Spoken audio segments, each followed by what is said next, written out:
Bem-vindos, irmãos, a mais um programa Passo a Passo com Jesus. Hoje, aqui da Terra Santa, da Terra da Promessa, da Terra amada por Deus, nós queremos saudar todos aqueles que no Brasil e em Portugal nos acompanham através do sistema Canção Nova. Para si, em especial, nós estamos aqui a fazer esta caminhada que queremos que seja também intensa para si.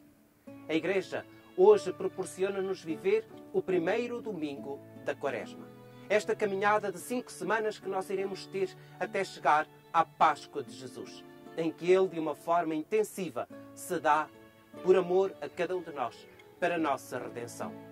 Hoje, a Igreja está aqui, juntamente com cada um de vós, neste deserto da Judeia.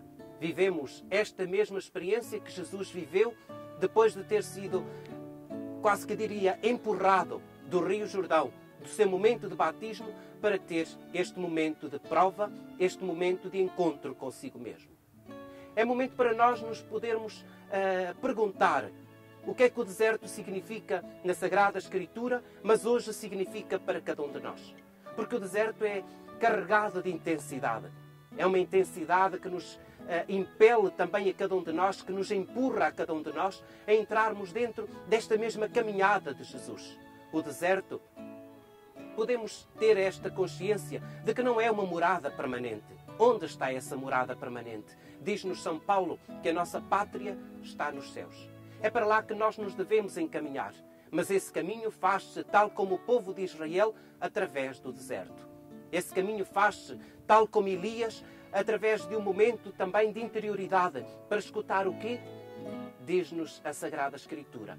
O silêncio da voz de Deus. É verdade. Deus fala-nos no silêncio. E é aqui, neste deserto, que nós vimos encontrar esse silêncio, um silêncio que deve ser interior e que nos deve convidar a nós entrarmos numa interioridade forte para fazermos esta caminhada. Mas o deserto é também sinal de uma certa privação, de nós percebermos que se não encontrarmos verdadeiro um caminho, nós nunca conseguiremos chegar até à verdadeira Páscoa, até à verdadeira libertação. Por isso, no deserto, nós precisamos de um guia, de um mestre, de alguém que nos possa conduzir. Hoje, neste primeiro domingo da Quaresma, o Senhor quer ser para nós esse guia, esse mestre, Ele que nos quer conduzir através do deserto da nossa vida até à verdadeira pátria, que é a sua ressurreição e que é o seu amor por cada um de nós. Peço-vos agora, irmãos, que no passo a passo com Jesus e vamos ao encontro dessa mesma realização da nossa vida, da realização da nossa fé e encontremos em Jesus Cristo o verdadeiro guia que nos conduz. Acompanhai-me neste caminho.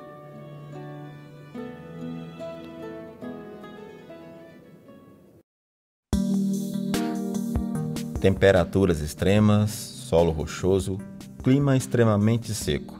São estas algumas características de um ecossistema muito peculiar, o deserto. Poucas plantas e animais puderam se adaptar a essas condições. De fato, este ambiente está entre os mais adversos para se viver. Em Israel, se encontra 2 desertos, o de Negev e o de Judá.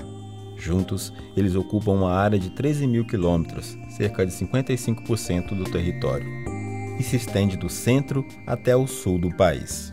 Chove muito pouco, entre 10 e 40 dias de chuva no ano, e a precipitação média depende da região, varia entre 20 e 300 milímetros anuais.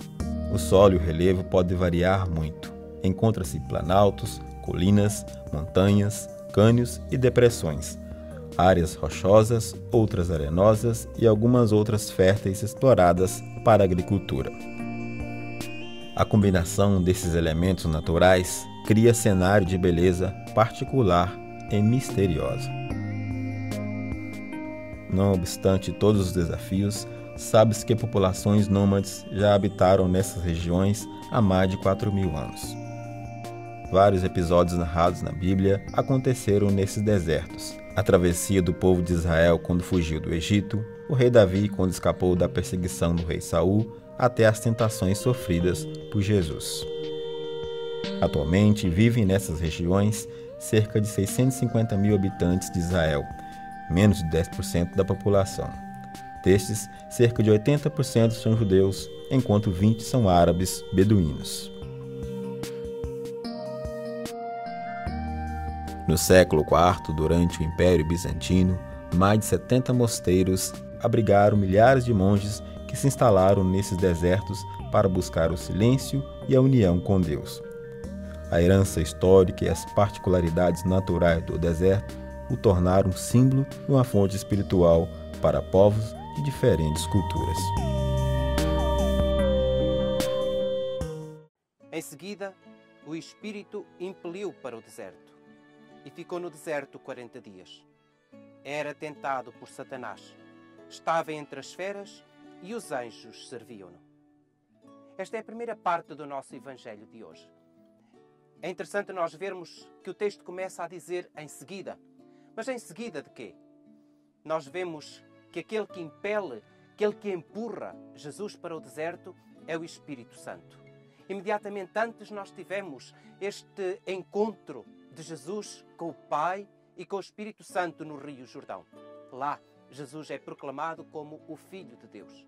E é este batismo que empurra Jesus para ter esta experiência de deserto.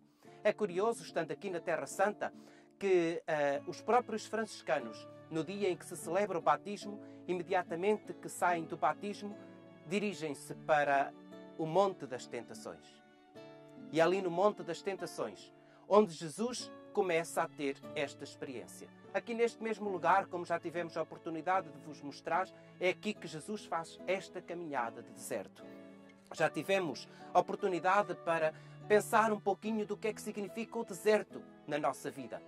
O deserto tem esta carga teológica, não tanto como um lugar geográfico, que é verdade, tem as suas privações, tem a aridez, tem esta experiência de alguém que passa por o não ter nada à sua volta para se encontrar com o essencial. É aqui então no deserto que Jesus também vem fazer esta mesma experiência. Se nós escutarmos bem o texto, Marcos não se prende com aqueles aspectos com que Lucas e com que Mateus se prendem, em dizer quais foram as tentações de Jesus. Marcos tem um outro sentido. Marcos quer apresentar Jesus como vivendo em constante tentação durante estes 40 dias. É verdade. 40 dias que são imagens de 40 anos que o povo passou no deserto. 40 dias que são imagens daqueles 40 dias que Moisés passou no Monte Sinai. 40 dias que são imagens daqueles 40 dias que Elias teve no Monte Sinai também, em que encontrou este silêncio e esta voz de Deus. Então podemos dizer que estes 40 dias no deserto são toda uma vida, são toda uma geração. É toda a vida de Jesus que vive em constante tentação e é também a minha vida e a tua vida, que vive numa tentação constante e que nós temos de encontrar verdadeiramente um ponto para nos encontrarmos com este Senhor no caminho certo. Jesus é o guia que nos conduz. E conduz-nos precisamente para que nós não nos deixemos ir naquilo que são as areias movediças de um deserto, em que nós não nos deixemos afundar, em que nós não vivamos uma vida sem sentido, em que nós não consigamos encontrar felicidade em nada daquilo que nos acontece na nossa vida. Porque no deserto da vida nós encontramos tantos momentos de desespero, tantos momentos em que nós precisamos de ser, quase que diria, recriados. E é verdade também que Marcos nos dá essa mesma ideia quando apresenta Jesus que era tentado durante 40 dias no deserto e vive no meio das feras, e os anjos o serviam. Se nós recordamos esta imagem das feras que vivem lado a lado com o homem, onde é que nós as encontramos? No momento da criação. No momento em que Adão e Eva, quando ainda não estavam no meio do pecado, viviam mergulhados no meio de toda uma imensidão de vivências com as feras e sentiam-se perfeitamente em segurança. Era precisamente a paz e a harmonia inicial da criação. Então estas tentações do Senhor Jesus, aqui descritas no Evangelho de Marcos, ao nos apresentarem estas feras a viverem ao lado de Jesus e Jesus a ser alimentado pelos anjos, querem nos levar precisamente até este momento de uma harmonia que nós tínhamos ou que nós podemos conseguir ainda quando nos encontramos guiados pelo Senhor. Que nós nos conseguimos encontrar quando nós nos deixamos abandonar sem pretensões nenhumas nas mãos de Deus. Simplesmente quando Adão e Eva se deixaram envolver por aquela serpente que trazia consigo o pecado, é que eles perderam essa capacidade de viver em harmonia com toda a criação e com todos os homens. Então, neste primeiro domingo da Quaresma, o Senhor convida-nos a fazer esta caminhada, de deixarmos para trás tudo aquilo que sejam as nossas pretensões de sermos maiores do que aquilo que nós devemos ser. Todas aquelas pretensões de sermos os deuses de nós próprios, para irmos ao encontro da nossa paz interior, da nossa harmonia com a criação e do nosso encontro pessoal com Deus. O texto continua dizendo: depois de João ter sido preso, Jesus foi para a Galileia e proclamava o Evangelho de Deus, dizendo: completou-se o tempo e o reino de Deus está próximo. Arrependei-vos e acreditai no Evangelho. É precisamente depois deste deserto que Jesus é envolvido no momento da sua vida pública. É aqui que ele então se dirige para a Galileia e começa a anunciar aquele que é o reino de Deus. Há 3 domingos atrás escutámos precisamente este mesmo texto, mas é importante nós, neste contexto de Quaresma, voltarmos a refletir sobre aquilo que este texto nos pode dizer. Antes de mais nada, diz que Jesus vai para a Galileia depois de João ter sido preso. Isto recorda-nos precisamente que Jesus, daqui a algumas semanas, quando chegarmos à Páscoa, também ele vai ser preso. Também ele vai ter esta mesma experiência de ser rejeitado e ser entregue para depois ser morto.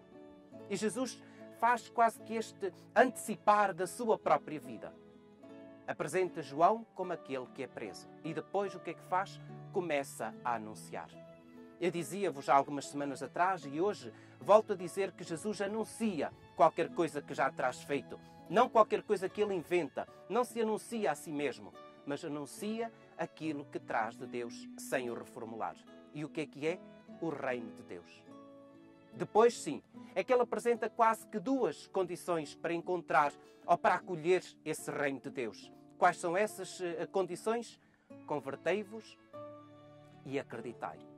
Eu dizia-vos algumas semanas atrás que este convertei-vos não é tanto um voltar a algumas práticas religiosas que nós temos porventura na nossa consciência, mas é acima de tudo uma metanoia, quer dizer uma mudança daquilo que nós pensamos, uma mudança na nossa forma de ser, uma mudança na nossa forma de pensar. Então, irmãos, ao fazermos este percurso de Quaresma, nós possamos também, depois de fazer da nossa vida um regressar até esta harmonia primordial que Jesus nos mostra através das suas tentações, encontrar também o caminho de acolher o reino de Deus. Como? Convertendo-nos e acreditando. Então, para vós, irmãos, hoje deixamos esta reflexão aqui do deserto da Judeia, envolvido no deserto da nossa vida, e que o Senhor nos possa acolher ao longo deste tempo da Quaresma, como nós queremos acolher a sua palavra. Para vós, deixo a bênção do Senhor Jesus. Que a Santa Quaresma que estamos a iniciar seja um tempo de verdadeira conversão e de adesão a Jesus Cristo. Para todos vós, a bênção de Deus Todo-Poderoso, Pai, Filho e Espírito Santo. Amém.